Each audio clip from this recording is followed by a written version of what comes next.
મિત્રો આપ જોઈ શકો છો કે એક ટ્રાન્સફોર્મર છે અને આ 10 એમ્પિયરનું ટ્રાન્સફોર્મર છે। તો ટ્રાન્સફોર્મરની ઉપરના ભાગે આપ જોઈ શકો છો કે આ મેઇન ટેન્ક છે જે ટ્રાન્સફોર્મર આ તો રેડિએટર છે પણ એની સાઈડમાં જે મેઇન ટેન્ક છે મેઇન ટેન્કની ઉપરના ભાગે જે આપ જોઈ શકો છો તે એક કન્ઝર્વેટર ટેન્ક છે। તો આ મેઇન જે ટેન્ક છે એની ઉપર લગાવવામાં આવતું હોય છે અને અમે કન્ઝર્વેટર ટેન્કની અંદર ઓઇલ ભરેલું હોય છે જે ટ્રાન્સફોર્મરની અંદર થતી ગરમીની વધઘટથી તેને પહોંચી વળવા માટે તો થોડા પ્રમાણમાં આ કન્ઝર્વેટર ટેન્કની અંદર ઓઇલ ભરવામાં આવતું હોય છે। તો તે આ છે કન્ઝર્વેટર ટેન્ક। તો તેના વિશે આપણને આજે થોડી માહિતી આપીશ। તો આપ જોઈ શકો આ કન્ઝર્વેટર ટેન્કમાં કેટલું ઓઇલ છે તે ચેક કઈ રીતે કરી શકાય। તો તેના માટે એક મીટર લાગેલો છે। તો આપ જોઈ શકો છો કે આ મીટર છે તેને એમઓજી મીટર કહેવામાં આવે છે। તેને મોગ પણ કહી શકાય, શોર્ટમાં મોગ એટલે કે એમઓજી મીટર। અને આ મોગ એટલે કે એમઓજી મીટરને કન્ઝર્વેટર ટેન્કની થોડી સાઈડમાં આપ જોઈ શકો છો આવી રીતના લગાવેલું હોય છે। ત્યારબાદ આપ જોઈ શકો આ કન્ઝર્વેટર ટેન્કમાં ઓઇલ નાખવું તો કઈ રીતે નાખી શકાય। તો એના માટે આપ જોઈ શકો છો ઉપર જે વાલ્વ આપેલો છે ત્યાંથી નાખી શકાય છે। ત્યારબાદ એટલે કે ત્યાંથી ઇન કરી શકાય છે, અહીંયાથી આઉટ પણ કરી શકાય છે તેના કન્ઝર્વેટર ટેન્કના ઓઇલને।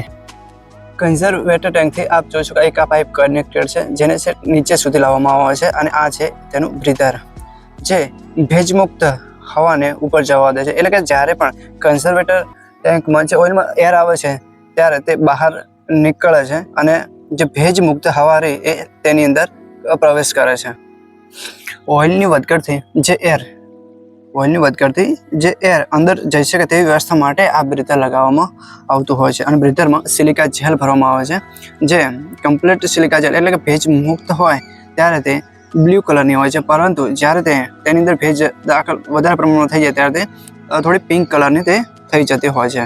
અને તેને તડકામાં થોડો સમય એટલે કે કલાક 2 કલાક સૂકવવામાં આવે તો તેની અંદરથી ભેજ ઉડી જાય અને ફરીથી તે બ્લુ કલરની થઈ જાય છે, એટલે કે ફરીથી પણ તેનો ઉપયોગ કરી પણ શકાય છે। તો એટલા માટે આ બ્રીધર લગાવવામાં આવે છે અને તેની અંદર સિલિકા જેલ ભરવામાં આવે છે જે એરને ભેજ મુક્ત કરી અને કન્ઝર્વેટર ટેન્કમાં જવા દે છે। તો આવી રીતના જે બ્રીધર એ ટ્રાન્સફોર્મરના એક નાક તરીકે વર્ક કરતું હોય છે।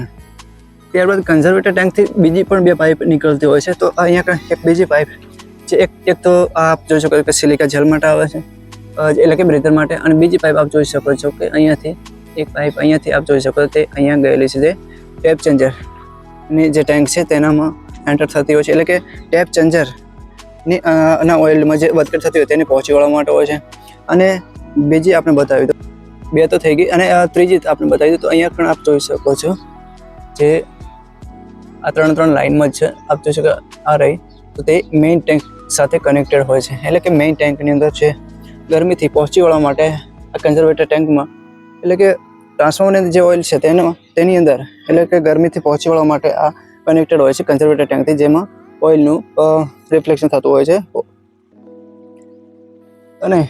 અને જે એક કન્ઝર્વેટર ટેન્ક તો અહીંયા એક નીચે પડેલી છે નવા ટ્રાન્સફોર્મર, તે આપણે સ્પષ્ટ રીતે બતાવી દઉં। તેની સાઈડમાં પણ આપ જોઈ શકો છો કે ગ્લાસમાં ઓઇલ લેવલ બતાવતું હોય છે। આપ જોઈ શકો છો કે ઓઇલ હાઈ એટલે કે H લખેલો છે ઉપર, આપ અહીંયા જોઈ શકો છો oil H, oil M, oil L એટલે ઓઇલ લેવલ, ઓઇલ લો, ઓઇલ મીડિયમ અને ઓઇલ હાઈ। તો આવી રીતના બંને સાઈડ આવી રીતના કાચમાં બતાવે છે। એની અંદર અહીંયા એક નાનું એક હોલ હોય છે કાચની અંદર, અહીંયા પણ આપ જોઈ શકો છો L લખેલો હોય ત્યાં તેની અંદર ઓઇલ પ્રવેશ થાય અને આપને બહારથી પણ દેખાઈ આવે છે। તો મેં આપને વાત કરી હતી એ પ્રમાણે કે આ એમઓજી મીટર છે। તો આપ જોઈ શકો આ ટેન્ક જે નવા ટ્રાન્સફોર્મર એક લગાવવાનું છે તેની પડેલી છે। તો તે આ પ્રકારની છે કન્ઝર્વેટર ટેન્ક હોય છે। તો આ એમઓજી છે એમઓજી તેનું લેવલ છે। અહીંયા એમટી આપેલું છે, અહીંયા ફૂલ આપેલું છે।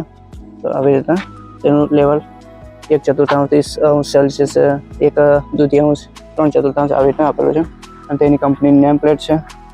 ત્યારબાદ અહીંયા પણ આપ જોઈ શકો છો કે આપણે વાત કરી પ્રમાણે આ મેઇન ટેન્ક સાથે કનેક્ટેડ થાય છે એ વાલ્વ। ત્યારબાદ આ છે તે બ્રીધર સંગાથે, અને આ છે તે લાગે છે આપણે જે ટેપ ચેન્જરની ટેન્ક હોય તેની સાથે કનેક્ટેડ થતી હોય છે। ત્યારબાદ ઓઇલને ભરવાનું ક્યાંથી થાય છે તો આપ જોઈ શકો 2 વાલ્વ આપેલા છે, એક અહીંયા છે અને એક અહીંયા છે. આવી રીતના બે છે ઉપરથી. જ્યારે તેમાં ભરવાનું થાય ત્યારે તે અહીંયાથી ભરી શકાય છે ઓઇલને. અને આ તેનું સાઈડમાં જે આપણે કહ્યું હતું એ પ્રમાણે ઓઇલ આપ જોઈ શકો છો, હાઈ ઓઇલ, મીડિયમ અને ઓઇલ લો. તો આવી રીતના આ કાચમાં પણ આપને તે દેખાતું હોય છે. અહીંયા પણ કાચ થોડો બ્લર છે. આ સાઈડથી તમને બતાવી દઉં. બંને સાઈડ તે સિસ્ટમ આપેલી જ હોય છે. અહીંયા પણ આપ જોઈ શકો, અહીંયા એક છિદ્ર છે, તેની અંદર ઓઇલ આવે છે અને આવી રીતે અહીંયા લેવલ પ્રમાણે અંદર ઓઇલ આવી જાય એટલે આપણે બહારથી દેખાઈ આવે છે.